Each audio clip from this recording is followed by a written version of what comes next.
ask me anything, and I'll help you find your way for adventuring. This could be our lucky day, never fear, my dear, if the answer isn't plain to see. Hi, I'm Penny, the practical professional, and this is Ingrid Edstrom of Polymath Bookkeeping. And we are here on Ask a Bookkeeper today with the one and only Sekou Andrews. Yay! Welcome. Thank you so much for joining us today, Sekou. Sekou is a fantastic speaker, trainer, and poetic voice. He is the founder and CEO of Sekou World, Inc., and is joining us today from California. Sekou, can you start off telling us, what is Poetic Voice? Well, thank you for having me on the show, both to you, Ingrid, and to you, Penny. Yeah. It's a joy to be here with both of you guys. And I am the creator of Poetic Voice. And the simplest definition of Poetic Voice is basically a style of speaking that combines inspirational speaking seamlessly with spoken word poetry. Well, and having seen you in action at QuickBooks Connect the last few years, it's absolutely amazing, so powerful. Shout out to QuickBooks Connect! Woohoo! So how does the Poetic Voice help small business owners? Where does that branch over?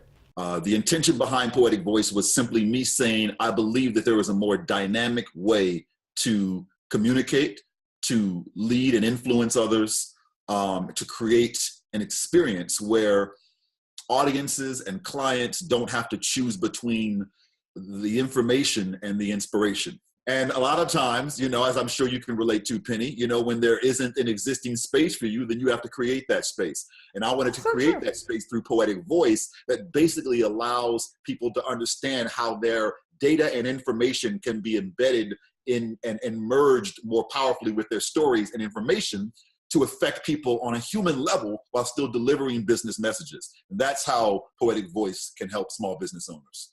I own Penny's Pies, so why would I want to be inspired to become a leader? How would that help my business? A lot of small business owners don't think of themselves as leaders and don't train themselves as leaders. I was included in that.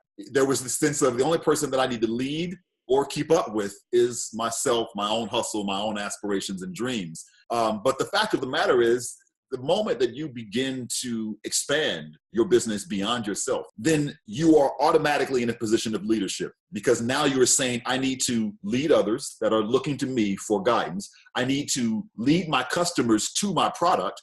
I need to lead my customers away from my competition, and I need to lead my industry in a sense. But even if it's just me recognizing that people are looking to me as a representative of my industry. Well, that definitely makes a lot of sense.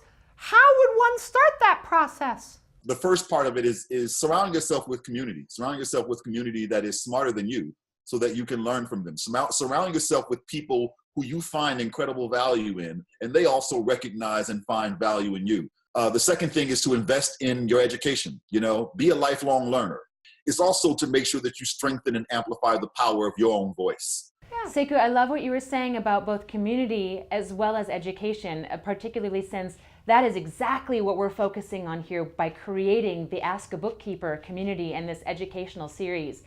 How do we encourage our community to step up to that challenge, each of us within our own businesses and with each other? I took an amazing trip to Israel, taking a trip that was through the Schusterman Foundation, a trip called Reality, where we went to just sort of explore collaboration and entrepreneurship and social impact with Israel as a backdrop. After the long flight and landing and, gathering everybody's, baggage and figuring out how to get our cell phones operational and meeting everyone and so forth. And just that time that you just like, okay, let me just go to the hotel and just decompress, take a shower and relax, maybe get a little room service, pamper, the way that we like to do it.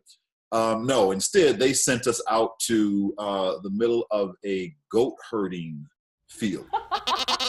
It was sort of like shepherding 101. So they said, okay, go get these goats from point A to point B. One of the things that they were saying is one of the most effective ways for you to shepherd is from the back. And part of the problem was that we kept trying to shepherd from the front. The leadership often happens from the back because what we were doing was we were blocking the vision. And so leadership from the rear became an incredibly important lesson for us. And I think it's a great lesson for others. How do I impact this business, impact my community, impact this industry, however, on whatever large or small scale that I'm trying to impact it, because we are trying to impact it. Even as Penny's Pie Shops, you got into Penny Pie Shops because you said, I can make an awesome pie and I'm tired of tasting these horrible pies, and I know that pies can be better, and I guess nobody else is gonna do it, so I'm gonna do it myself. Yeah, hallelujah. That's right.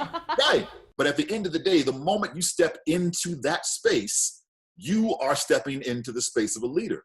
Oh, that's amazing. Absolutely. And I think that that's something that is particularly potent for accounting professionals like myself. Yeah. And Penny, in your pie shop, you're in a great position to be able to do that. Checking in with your customers when they're buying pie, finding out what is their background, why are they coming to your pie shop? The first thing I try to get you to do is just say you have to tell a story. And what that does is that it makes you remember that you are a storyteller. And all you need to do is build the bridge between the stories that you tell naturally in your personal life and the business stories that your customers want to hear as people, because they are persons. How do you connect your business objectives and messaging to them as people?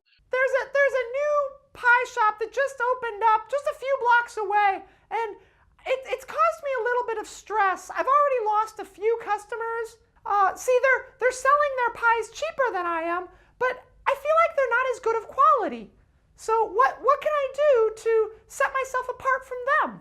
It's what you as a small business owner can learn to do when you are selling pies, Penny. You know, you can tell the story of each pie. You can create a story for each type of pie that you have. Or you start asking other people about their stories related to pie. What is your favorite pie story? And you begin gathering these stories and you get people connected to each other through your product. If your competition is charging just a little bit less than you are, then they're just competing with you on price. There's other areas that you can compete on. I guess that's what it really feels like, is they might be starting to sell more pies than me, but I'm really building up a community. I tell stories, they tell me stories, and most importantly, we create stories. Can you tell us a little bit about the classes that you do and what kinds of business owners might benefit from your classes and where they can find that information? I certainly welcome you to visit my website, SekouAndrews.com, SEKOU, Andrews.com, and learn more about what it is that I'm doing. And if you want to be part of one of my upcoming speaker trainings, I do a free webinar training. Make sure you go to RockstarSpeakerSecrets.com. I would love to help you get mighty on any stage you touch. Sekou, I love the fact that on your website, SekouAndrews.com, you've got a big button that says Inspire Me. So I want everybody to go to Sekou's website right now and click that button. Sekou has a fantastic email list. And when you get that first email, reply really quick and let him know that you heard about him from the Ask a Bookkeeper show. If there's one big juicy takeaway that we would love to leave our audience of small business owners with, what would that be? My big one juicy takeaway would be get to know your puppets. Huh? Get to know your puppets, baby. Huh? Puppets are going to help you rule the world. All right? Mine is Cookie Monster up until now, but now Penny and Cookie Monster share a little space together. I'm honored. Thank you, Sekou. Well, thank you so much, Sekou. We really appreciate it. And we will talk with you more soon. This is Ingrid Edstrom and Penny, the Practical Professional. Thanks so much, Sekou Andrews, for being on our show. And be sure to check out his website at SekouAndrews.com. Thanks, Thank you. Sekou. Bye. Never mind the ones who tell you you're too big